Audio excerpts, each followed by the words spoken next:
Bienvenidos a Caja de Resonancia.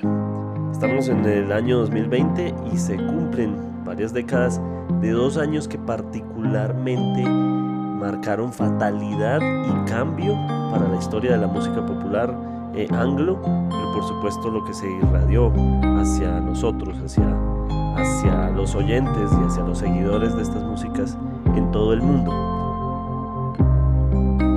1970, 1980, 2 años tremendamente marcados por la fatalidad, por la desgracia, por asesinatos, por muertes, por rupturas de grandes bandas. Luego vendría el año 1990 y el año 2000, que tienen también sus ingredientes. Pero nada bueno vendría de lo que marcaría el comienzo de 1970.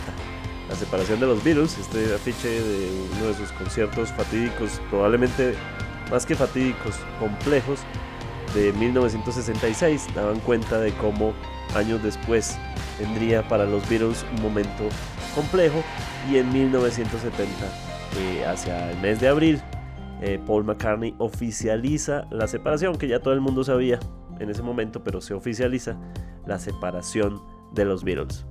Y a partir de ahí vinieron las desgracias, aunque si bien también los lanzamientos de George Harrison, entre otros. Pero después vendría el segundo semestre de 1970, complejísimo. Primero por un gran concierto que salió bien por un lado, pero salió muy mal por el otro. Sería el primer concierto del que se esperaba que fuera muy pacífico y termina siendo violento, que es el de la Isla de Wight. Un gran festival de 5 días, pero que la gente se enfurece porque les están cobrando la boletería y básicamente se cuelan. Básicamente lo que hemos visto en muchos festivales, pero ese es el primer antecedente violento de públicos que abordan los festivales. Luego vendría una racha terrible. Un artista que estuvo en el festival, Jimi Hendrix, fallecería en septiembre. El 18 de septiembre falleció el gran guitarrista Jimi Hendrix. Para quien las generaciones más jóvenes no han seguido su influencia, pues es uno de los artistas que marcó la forma de tocar la guitarra o la transformó completamente hacia la segunda mitad de la década de los 60. Y luego, unos semanas después, fallecería una de sus contemporáneas, Janis Joplin, también de forma muy compleja, a la misma edad, 27 años, a la misma edad de Jimi Hendrix, y pues se va Janis Joplin, además la figura femenina más destacada en ese momento en la música popular, hablando del rock, en la música popular anglo. Pero no pasaron solo cosas malas en 1970, si bien por ejemplo el lanzamiento de George Harrison, My Sweet Lord, también estuvo Miles Davis por el jazz con el lanzamiento de Bitches Brew, o sea que no fue un año del todo fatídico. Además, empezaría una ola maravillosa que es la del rock progresivo, el rock duro de Black Sabbath, entre muchas otras cosas. Pasaron entre 1969 y 1970. Luego vendría otro año fatal, del que se cumplen 40 años.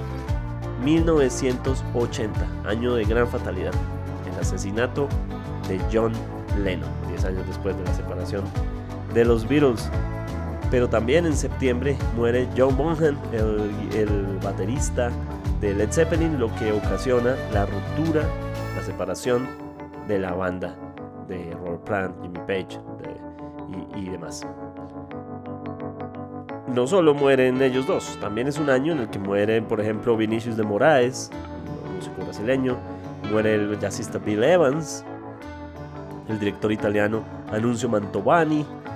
En el rock duro, ya hablamos hace unas semanas, Bon Scott de AC/DC. Fue un año fatal, fue un año terrible, de muchas muertes de grandes artistas, muchos en la fatalidad.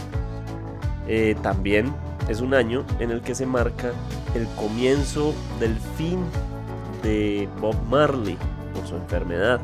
Si bien falleció en 1981, es en 1980 que empiezan a ocurrir cosas como que colapsa en el escenario cantando en el Madison Square Garden, y pues se presenta en otros conciertos, se nota el problema que ya está empezando a tener con su salud, que marcaría su final hacia 1981. Pero pasan otras cosas ese año en el rock. Por ejemplo, es el debut en solitario de Ozzy Osbourne. Mucha gente creía que esto era una locura y de repente comienza una nueva era para el rock duro.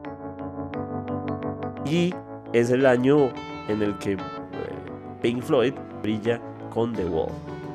Luego se cumplen 30 años de 1990, en el que si bien no hay tantos hechos fatídicos, sí es un cambio de generación y es un cambio de sonido fulminante, que es el que conocemos en el rock como el grunge, pero también pasan muchas otras cosas en el pop, por ejemplo, y desaparece, por ejemplo, el new wave para darle paso a otras músicas en el pop. Pero sí hubo un hecho muy lamentable, que fue la muerte de Stevie Ray Vaughan de manera accidental, el bluesista, guitarrista, tal vez una de las figuras más rutilantes del blues rock en ese momento. Fallece en un accidente de helicóptero. Sin embargo, también ocurren otras cosas interesantes. Es el primer concierto de los 3 tenores: Pavarotti, José Carreras y Plácido Domingo. Y bueno, se cumplen 20 años del año 2000, cambio de siglo, en el que estuvo marcado por la separación de las grandes bandas de los 90, Smashing Pumpkins, Rage Against the Machine. Si bien ha habido reuniones, esto es el fin de esas bandas de los 90 como las conocíamos. Y es así como llegamos al final. Recuerden que encuentran una lista con los artistas que protagonizan estos hechos de 1970, 1980, 1990 y 2000 en mis listas, una lista especial en mi cuenta en Spotify, Carlos Solano Franco. Nos vemos la próxima semana.